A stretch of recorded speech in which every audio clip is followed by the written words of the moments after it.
So welcome dear students and the viewers. Today I have taken the subject of class 8th social and political life.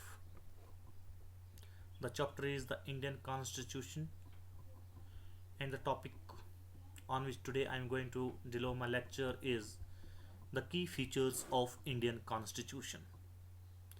So this lecture and the lesson is prepared by myself, Davinder Sharma, teacher. Now let's discuss the Indian Constitution, especially the key features of the Indian Constitution. Listed below are the some key features of the Indian Constitution. यहाँ पर आज हम Indian constitution के कुछ features को, खास features जो उसके की फीचर्स हैं उनको डिस्कस करने जा रहे हैं. क्या क्या फीचर्स हैं यहाँ पर? फर्स्ट में federalism, parliamentary form of government, separation of powers, fundamental of rights, secularism, directive principles of state policies, the lengthiest written constitutions. So these are the some key features जिनको आज हम one by one discuss करने जा रहे हैं. So first is the federalism. Federalism होता क्या है? It is one of the most remarkable feature of the Indian Constitution.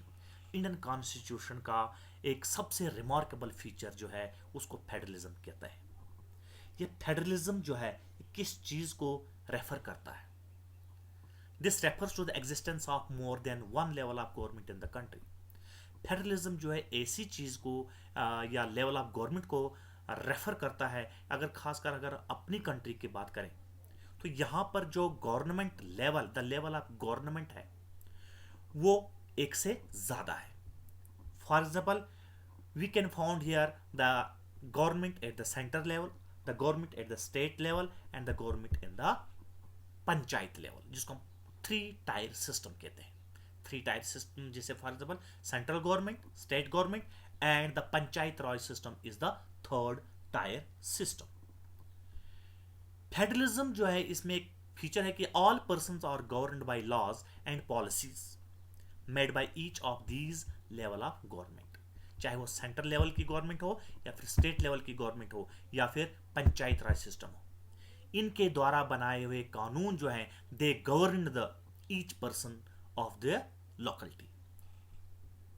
So this is the federalism.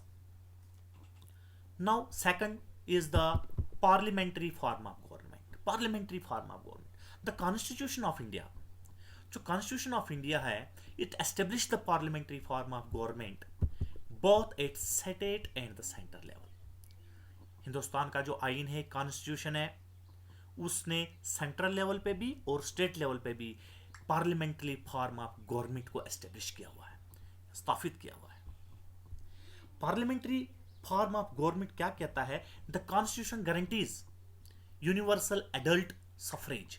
Suffrage mean right to vote for all citizens above 18 years age. जो constitution of India है ये यहाँ के शहरियों को guarantees करता है right to vote. Each and every person who have attained the age of 18 years, जिसने 18 साल की उम्र हासिल कर दी हो या 18 साल से ऊपर हो, वो अपनी मर्जी से यहाँ पर वोट कर सकता है. It mean they have a right to vote. कोई हक उनसे ये छीन नहीं सकता है. The constitution guarantees the people of India have direct role in electing their representative. Parliamentary form of government में क्या होता है कि यहाँ के जो लोग हैं they have directly elect their representatives. अपने रिप्रेजेंटेटिव जो चुनिंदे हुए नुमाइंदे होते हैं उनको यहाँ के लोग डायरेक्टली जो है अपने वोट के जरिए इलेक्शन के दौरान जो है वो चुन सकते हैं. Every citizen, irrespective of his या हर social background, can contest election. Parliamentary form of government में यहाँ का हर एक शहरी, चाहे वो किसी भी बैकग्राउंड का हो, वो यहाँ पर इलेक्शन जो है कंटेस्ट कर सकता है.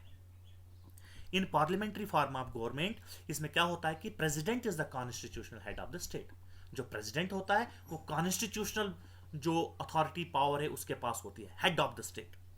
But in real the executive power, but अगर हकीकत में देखा जाए, रियल में देखा जाए, जो एग्जीक्यूटिव पावर्स होती है they vested in the council of minister which was headed by the prime minister. जो काउंसिल ऑफ मिनिस्टर्स होते हैं, जिन नुमाइंदों को हम यहां से चुनकर भेजते हैं, फिर यहां पर जो गवर्नमेंट फॉर्म करते हैं, तो वहां पर जो मेंबर ऑफ पार्लियामेंट, जो council of minister, the group of ministers बनता है, जिसका हेड जो है प्राइम मिनिस्टर होता है, एक्चुअली उनके हाथों में जो है पावर्स, अगर देखा जाए रियल में, उनके हाथों में जो है होती है। So this is the parliamentary form of the government. Second feature is secularism. Secularism क्या होता है? A secular state is one, एक सेक्युलर स्टेट हम उस स्टेट को कह सकते हैं which does not officially promote any single religion as the state religion. एक ऐसी स्टेट जो ऑफिशियली किसी भी रिलीजन को प्रमोट ना करता हो एज द स्टेट रिलीजन, कि ये रिलीजन जो है हमारे स्टेट का रिलीजन है, कोई भी रिलीजन हो। सो this is called the secularism. It means यहां पर सेक्युलर स्टेट, जैसे कि अगर हम इंडिया की बात करें, it is the democratic and the secular state. यहां पर हर किस्म, हर मजहब का जो लोग हैं, हर चाहे वो किसी भी जाति, धर्म या रिलीजन से ताल्लुक रखते हो, सब का सब जो है बराबर हक है। तो यहाँ की स्टेट जो है, यहाँ का कॉन्स्टिट्यूशन जो है, उस स्टेट को ये इजाजत नहीं देता है कि वो किसी पर्टिकुलर रिलीजन को प्रमोट कर सके। Fourth, lengthiest written constitution. Lengthiest written constitution का अगर हम इंडियन कॉन्स्टिट्यूशन को देखा जाए, as compare to the whole world, पूरी दुनिया के मुकाबले में इंडिया का कॉन्स्टिट्यूशन जो है सबसे बल्कि मतलब हैवी, लेंथी, सबसे मुश्किल, लंबा चौड़ा, लिखित में एक लॉज जो होते हैं, जिसको हम कानून, कॉन्स्टिट्यूशन का नाम देते हैं। So it is the lengthiest written constitution in the world. पूरे वर्ल्ड के मुकाबले में इंडिया का कॉन्स्टिट्यूशन जो है काफी लेंथी है। Now here is the next, fifth, separation of power. Separation of power according to the constitution there are 3 organs of government. अगर हम इंडियन कॉन्स्टिट्यूशन की बात करें, सो उस कॉन्स्टिट्यूशन के हिसाब से यहां पर जो मेन जो ऑर्गन्स हैं गवर्नमेंट के, वो हैं 3, जिनकी वजह से गवर्नमेंट जो है रन करती है, जिनकी वजह से गवर्नमेंट जो है फंक्शन करती है। कौन कौन से ऑर्गन हैं? First the legislator, second the executives, and the third one is the judiciary. Legislature क्या होता है? Legislator refers to the elected representative, जो हमारे द्वारा चुने हुए नुमाइंदे होते हैं, रिप्रेजेंटेटिव्स होते हैं, वो लेजिस्लेटर होते हैं। एग्जीक्यूटिव्स कौन होते हैं? It is a small group of people, खास लोगों का ग्रुप, जिनका क्या काम है, who are responsible for implementing laws and running the government. जो भी इन लेजिस्लेचर द्वारा कानून बनाया जाता है, उस कानून को, उस लॉ को जो है इंप्लीमेंट करना, ग्राउंड लेवल पे जो है उसको इंप्लीमेंट करना, या कहते हैं कि रनिंग द गवर्नमेंट को फंक्शन जो है वो इन एग्जीक्यूटिव्स के हाथ में होता है। तो वो आगे executives. Last the judiciary. Judiciary इसको हम कह सकते हैं कि system of courts in this country. जो भी हमारे यहां पर जैसे high court, supreme court extra, ये जो जुडिशरी कोर्ट सिस्टम जो इस कोर्ट्स का है, उसको हम कहते हैं judiciary. It is a custodian right of citizen. ये यहाँ के शहरी का एक कस्टोडियन राइट, एक हक बनता है आगे कि अगर उसके खिलाफ कुछ भी नाइंसाफी होती है, इनजस्टिस होती है, तो वो जुडिशरी जो है उसको ये हक देती है कि वो अपने लिए इंसाफ मांग सकता है। Then comes the fundamental rights. Fundamental right क्या होता है? बुनियादी हकूक। तो यहां के हर एक शहरी को जो है फंडामेंटल राइट दिया गया है ताकि वो अपने आप को प्रोटेक्ट कर सके। उसके साथ अगर कोई डिस्क्रिमिनेशन होता है, उसके साथ अगर कोई भेदभाव होता है, तो उसके खिलाफ वो आवाज उठा सके। तो हर एक शहरी, चाहे वो किसी भी कास्ट, कलर, क्रीड, रिलीजन से ताल्लुक रखता हो, all of them have the fundamental rights. तो हमारा कॉन्स्टिट्यूशन हमें ये 6 फंडामेंटल राइट्स देता है। The fundamental rights have been classified under the 6 categories. 6 categories हैं यहां पर फंडामेंटल राइट्स की। First, right to equality. अगर हम राइट टू इक्वलिटी की बात करें, राइट टू इक्वलिटी का मतलब all person are equal before the law. तमाम लोग, चाहे वो किसी भी जाति, धर्म वगैरह से ताल्लुक रखता हो, सारे के सारे लोग जो हैं कानून के सामने बराबर हैं। ये वाला जो फर्स्ट वाला right to equality. This means that all person shall be equally protected by the laws of the country. इसका मतलब ये हुआ कि जितने भी यहाँ के शहरी हैं वो कॉन्स्टिट्यूशन जो यहाँ का कानून है, जो यहाँ का लॉ है, वो उन तमाम के तमाम लोगों को इक्वली जो है प्रोटेक्ट करता है। So all the person have equal before, कानून के सामने सारे लोग बराबर हैं। Next, right to freedom of speech and expression. Freedom of speech and expression includes the right to freedom of speech. हर एक शहरी को ये अपना हक बनता है कि अपनी ये आज़ादी है उसकी टू स्पीच, अपने थॉट्स वगैरह को एक्सप्रेस करना, एक्सप्रेशन में लाना, बोलना। The right to form association, right to move freely at and reside any part of the country. हर एक आदमी को ये हक है, they have a freedom to move freely हो इन साइड द कंट्री। पूरे मुल्क में वो कहीं पर भी घूम सकते हैं। तो reside in any part of the country, मुल्क के किसी भी हिस्से में वो रह सकते हैं। ये उनका राइट है, हक है, जो कि कॉन्स्टिट्यूशन ने उनको प्रोवाइड किया हुआ है। थर्ड, यहां पर right against exploitation. The constitution prohibits human trafficking, forced labours and employment of children under 14 years of age. किसी भी प्रकार का उत्पीड़न, किसी भी प्रकार का अगर मिसयूज, किसी भी प्रकार का अगर जो है क्या कहते हैं कि गलत इस्तेमाल किसी भी चीज़ का किया जाता है अपने बेनिफिट के लिए, तो उसके खिलाफ जो है कानूनी कार्रवाई हो सकती है।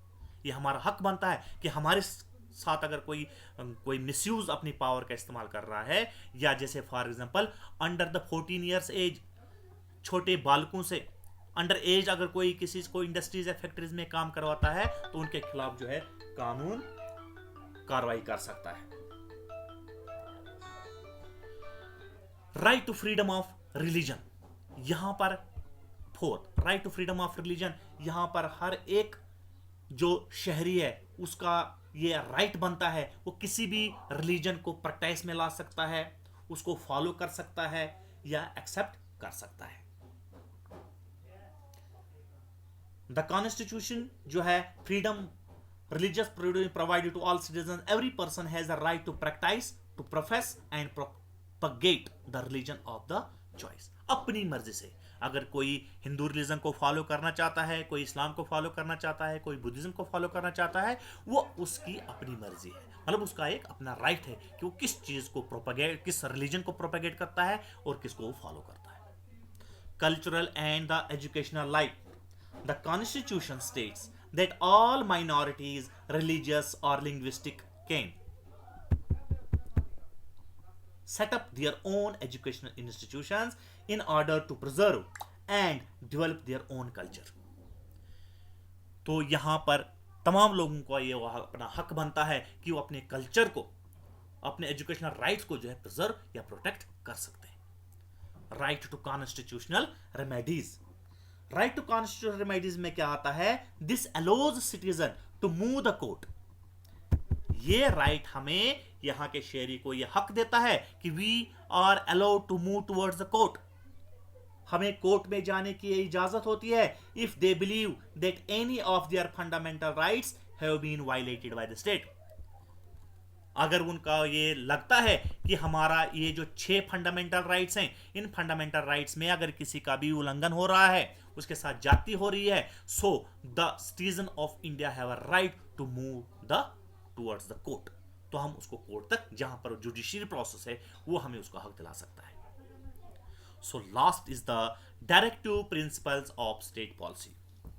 Directive principles of state policy जो इसका फीचर है, it set out the aims and objectives to be taken up by the state in the governments of the country. Directive principle of state and policy जो है AIIMS और objectives को set करता है कि किसी भी स्टेट, किसी भी गवर्नमेंट का जो उसका मकसद है, उसके ऑब्जेक्टिव्स हैं, उनको कैसे अचीव किया जाए, उसके लिए जो है कौन से लॉ एंड ऑर्डर की जरूरत है, कौन से कानून की इंप्लीमेंटेशन या बनाने की जरूरत है, वो डायरेक्ट करता है कौन? Directive principles of the state and policy जो है स्टेट गवर्नमेंट है, जो गवर्नमेंट है उसको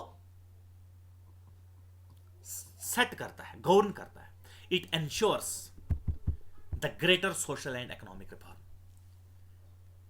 तो किसी भी स्टेट की वहां पर जो रिफॉर्म है, चाहे वो सोशल या इकोनॉमिकल पॉइंट ऑफ व्यू से देखा जाए, वहां पर अगर उसको रिफॉर्म लाना है तो state and directive principles of state policy जो है उसको एंश्योर करता है. It serves as a guide the state in order to reduce poverty of masses. Poverty को रिड्यूस करने के लिए, पॉवर्टी को खत्म करने के लिए जो है वो स्टेट को जो है एंश्योर करता है, गाइड करता है कि कैसे आप इस पॉवर्टी को जो है खत्म कर सकते हो. सो this is all about the key features of the Indian constitution, जो कि आज हमने वन बाय वन आपके साथ डिस्कस किए. Thanks. Stay home and stay safe.